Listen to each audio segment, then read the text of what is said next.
Hello, my brothers and sisters. Welcome to Law of One Study Channel. I am Robert, your humble messenger and host. It's my pleasure to share with you this conscious channeling of LL research. I appreciate you, each of you, my sisters and brothers, for walking with me as we seek together for the truth. And here's a new channeling done this year from QO. I am QO and greet each of you in love and in light this evening. We are with this instrument and this group at this time for the purpose of speaking to the query of the evening, which we are most happy to do, for it is a query which encompasses each person and the planet itself, and the progressions of each into the fourth density of love and understanding. To begin this evening, we would suggest that your planetary population is in great disarray, shall we say, split along various avenues of thought, desires for personal satisfaction, political affiliations, economic preferences.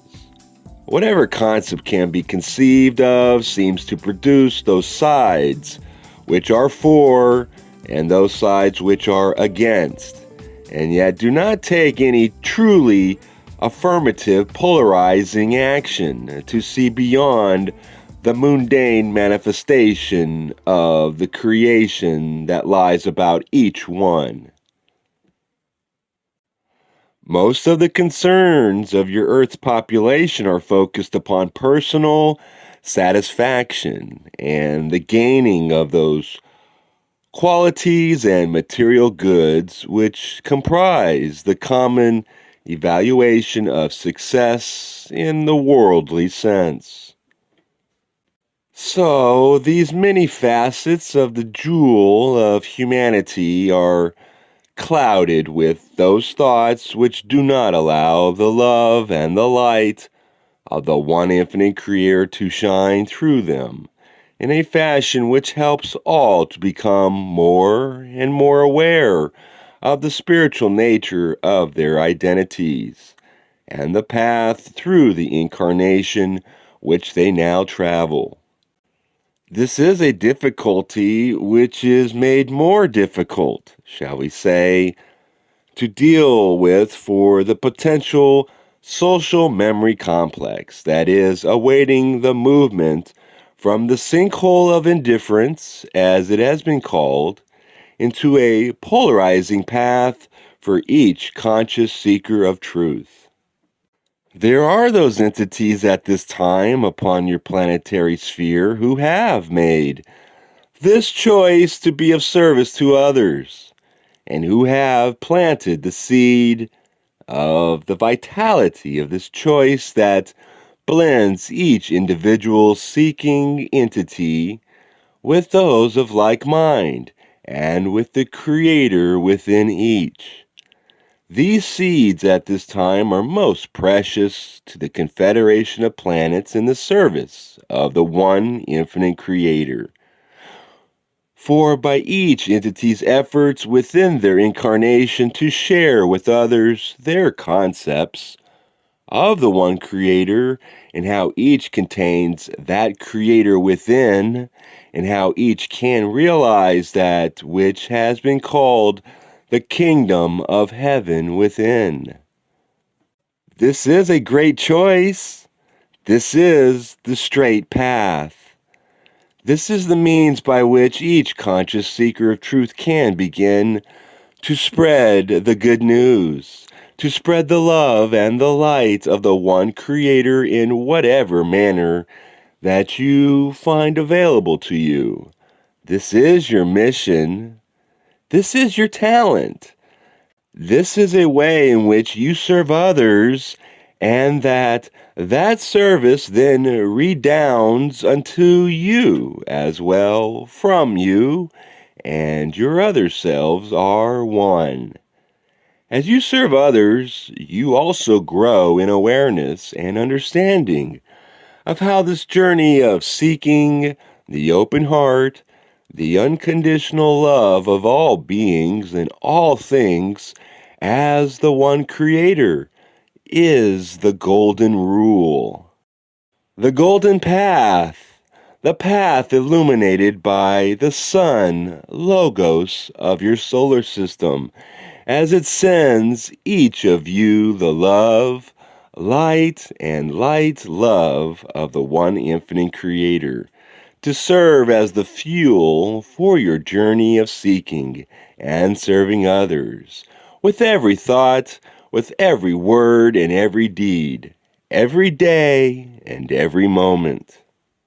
This is how you double, redouble, and continually strengthen the polarization of your choice and the potential of the planetary population to begin to feel that radiance of love and light in unity. That is the primary quality of each conscious seeker of truth. This is why you are here. This is the great field of endeavor for the discipline of love. This is where each step taken forward into the field of love, light, and unity is that which sparkles with the presence of the one within that powers the journey through the illusion. As has been stated, the experience upon your planet at this time is one of disarray, of difficulty, of imbalance, of judgment, and of insecurity. The people on this planet have forgotten or lost sight of the uniting force that runs below each, within each, and throughout each. We do not say that with judgment for your density. Your experience is so tailored to you that you forgot and that you lost sight.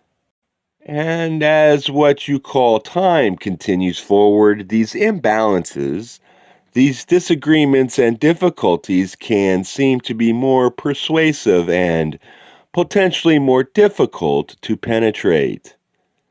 We can see that at this time your peoples are desiring to discover peace and unity, and that at this time your peoples feel that this desire is perhaps much stronger or more tangible, more visible than moments or events before this time.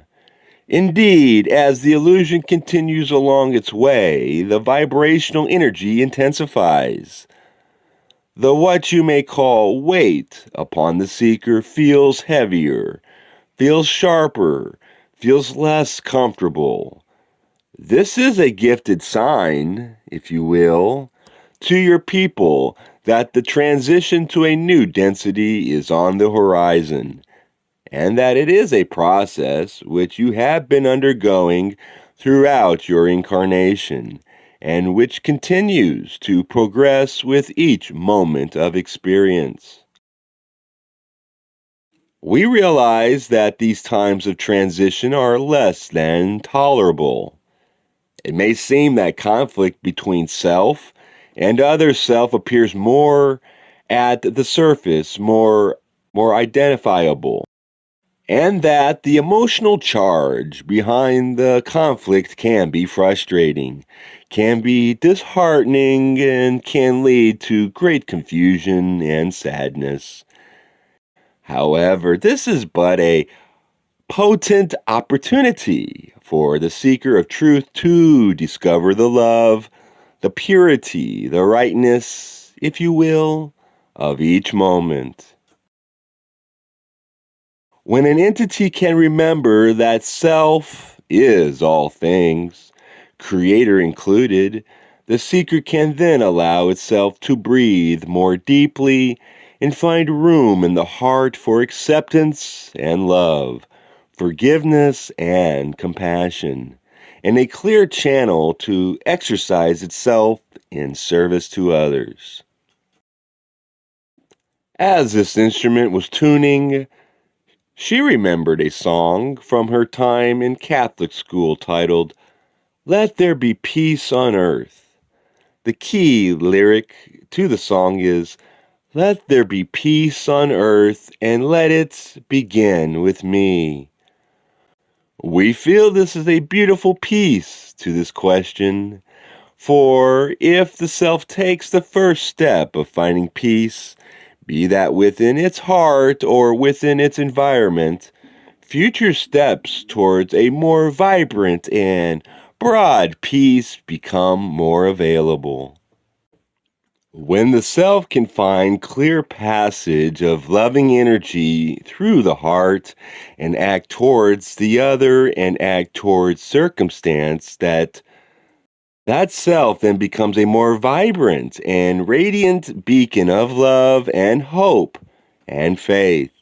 When the self allows the self to release judgment or expectation, then the image becomes more clear and the scene about which becomes less distracted by the pieces of the illusion that are designed to separate. The self can become more free to spread that loving energy, manifest that compassion and forgiveness and acceptance, and impart upon others that gentle touch, that warm embrace that then can act as an incendiary action, in that it can inspire other selves to find that peace within their hearts and to find that loving acceptance, to see how much more beautiful and comfortable, attractive and potent the experience can be when the titles and identifications that we use to separate us are released and are gone. As our cycle continues, the other selves inspiring more other selves, the entity may begin to see that there is no reason for conflict. There's no reason to separate or divide, to say you are you and I am me, or to draw that dividing line. And as that swells and grows outward, social, political, racial, religious, all various modes employed by your peoples at this time to compartmentalize souls, all of those no longer make sense and no longer fit into your experience effectively or efficiently. And without those dividing lines, and without those boxes that we put each other into, the more easily the self can reach out the hand to the other self, embrace the other self, and restore that connection of love and unity and of acknowledging the Creator within each and within all. It is possible, for all things are possible, that small steps of inner peace act as bright lights in this seemingly dark period, and that those bright lights can multiply and magnify the pure love and connection that is this whole experience. We feel that these are important things to keep in mind as entities upon your planet continue their walk of experience. We ask that you remind yourselves often of how sweet and loving the inner peace feels. Imagine your planet as a whole experiencing such warmth, such love, and visualize what that looks like. Allow yourself to take steps in that direction and allow yourself to act as a living billboard, for lack of better phrasing, advertising the potential for peace that this planet is so surely capable of discovering. And as you walk this walk, we also ask that you remember to hold on to that love and allow grace for the process. For, as we stated earlier, these are what you may call difficult times. Continually remind yourself of that inner peace and of the inner forgiveness when these times begin to feel more uncomfortable or when interactions with other selves feel more confusing, more agitating, and more disheartening. Return always to center, knowing that you hold immense positive power within your heart, and that each entity upon this planet, by function of their creatorship, holds the key to the transition to the next density of experience.